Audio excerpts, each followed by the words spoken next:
नमस्कार माझ्या बालमित्रांनो, साईराम. मित्रांनो, आपण या तिसरीच्या वर्गामध्ये मराठी विषयासाठी व्याकरण हा पाठ शिकत आहोत. त्यामध्ये वचन हे आपण एकदा शिकलेलो होतो, परंतु आज आपण त्याची परत एकदा उजळणी करणार आहोत. तर वचन म्हणजे काय ते पहा बरं. वचन म्हणजे कोणत्याही नामावरून त्याने दाखवलेल्या वस्तूंची संख्या एक आहे की एकापेक्षा अधिक आहे हे समजते, त्याला नामाचे वचन म्हणतात. परत एकदा पहा. कोणत्याही नामावरून त्याने दाखवलेल्या वस्तूंची संख्या एक आहे की एकापेक्षा अधिक आहे हे समजते, त्यालाच नामाचे वचन म्हणतात. याचा अर्थ नामावरून ती वस्तू एक आहे की अनेक आहे हे जेव्हा समजतं तेव्हा त्या शब्दाला वचन असे म्हटलं जातं.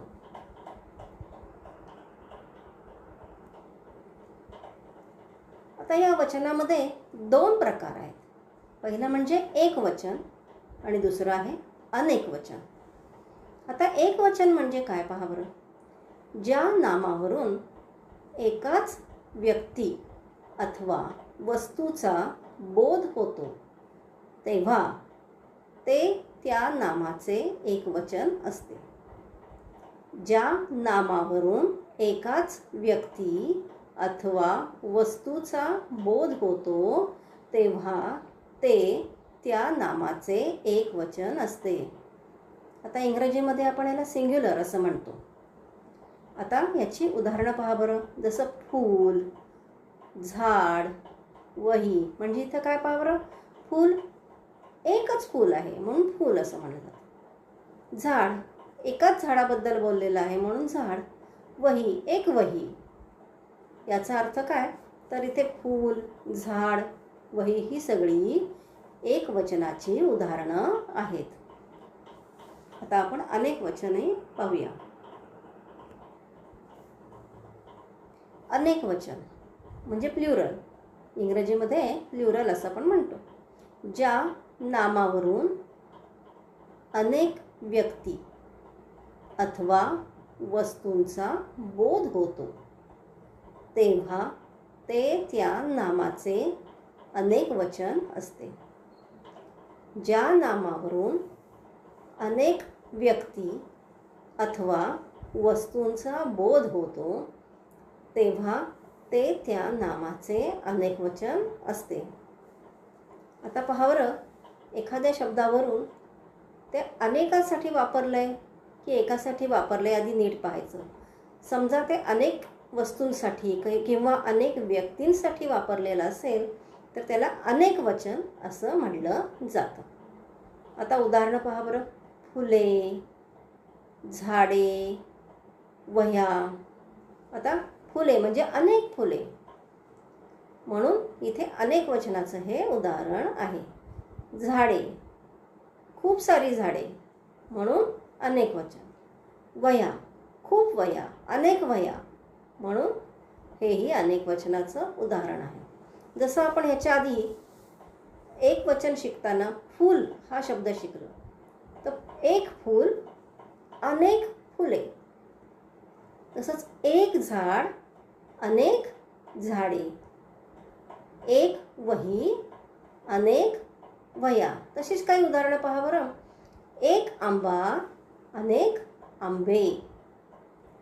एक घर अनेक घरे. एक वीज अनेक विजा.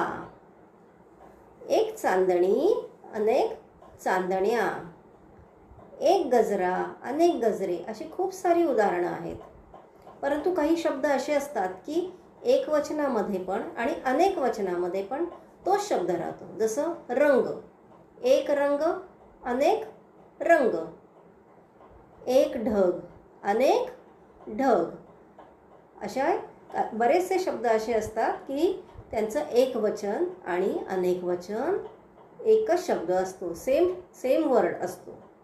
आता आपण काही एकवचन आणि अनेकवचनाची उदाहरणं पाहणार आहोत.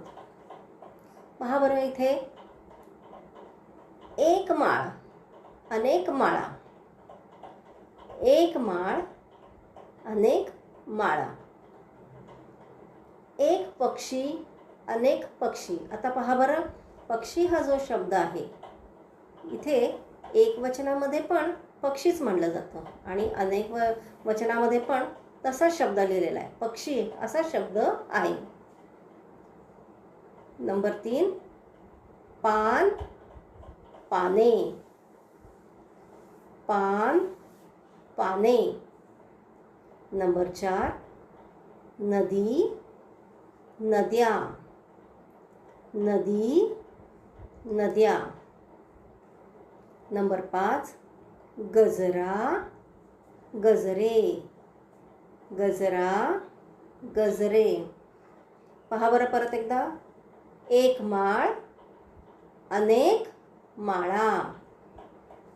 एक पक्षी, अनेक पक्षी. एक पान, अनेक पाने. एक नदी, अनेक नद्या. एक गजरा, अनेक गजरे. आता अजून काही उदाहरणं पहा बरं.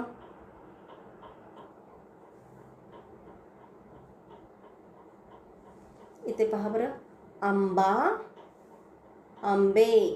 एक आंबा, अनेक आंबे. वीज, वीज आकाशामध्ये लखलखते ना, तर ती एक असेल तर वीज आणि अनेक विजा.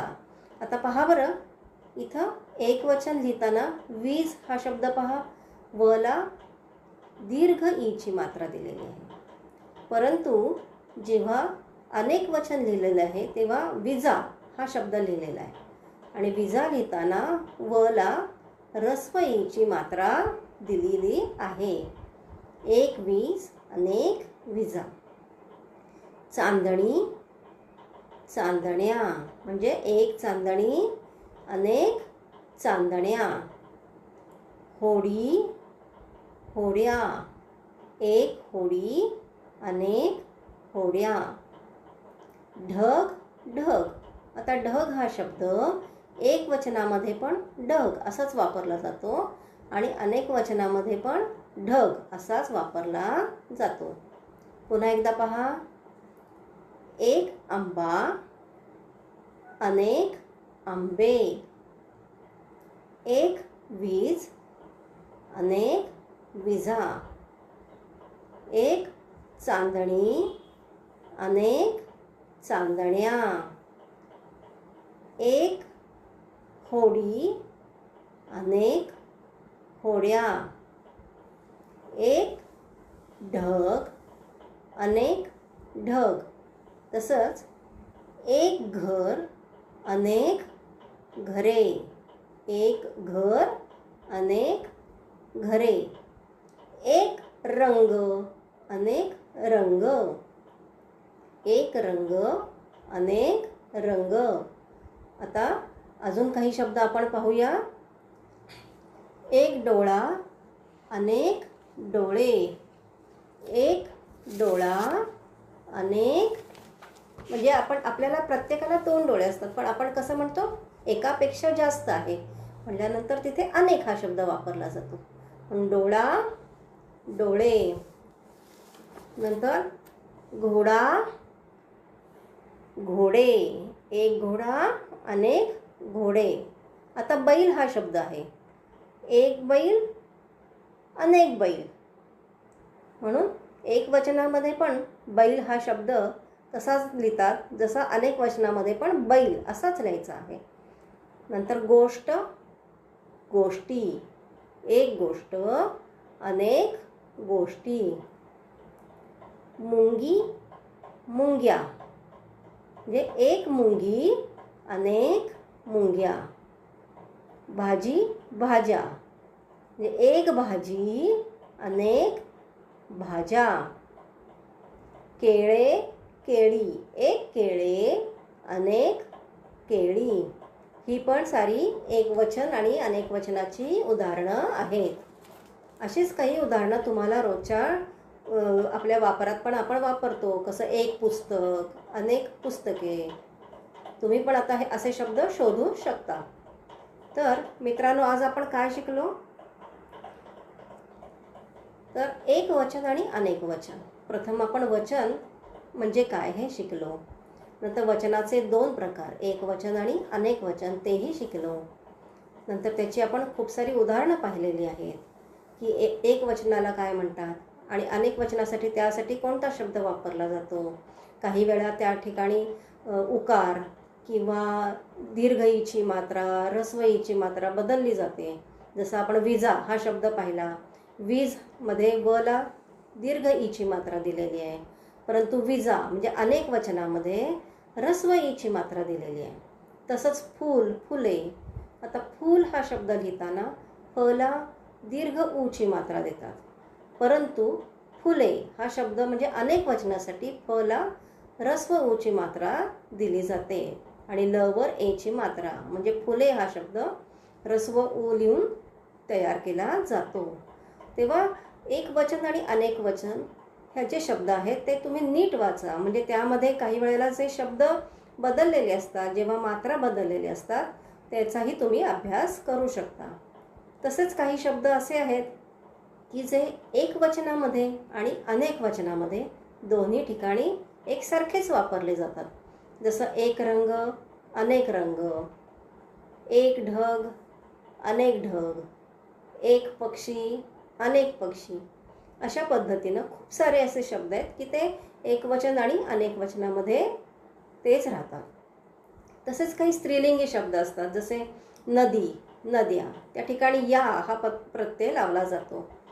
तसंच मुंगी, मुंग्या. तर स्त्रीलिंगी पुल्लिंगी शब्दाप्रमाणे सुद्धा काही वेळेला वचनामध्ये बदल होत असतो. तर तुम्ही त्या पद्धतीनं कसं अनेक वचन केलेलं आहे ते पहा आणि त्याचा अभ्यास करा. आज आपण वचन या व्याकरणाच्या भागाची पुन्हा एकदा रिव्हिजन केलेली आहे. मग आवडलं ना हा पार्ट तुम्हाला? धन्यवाद. साईराम.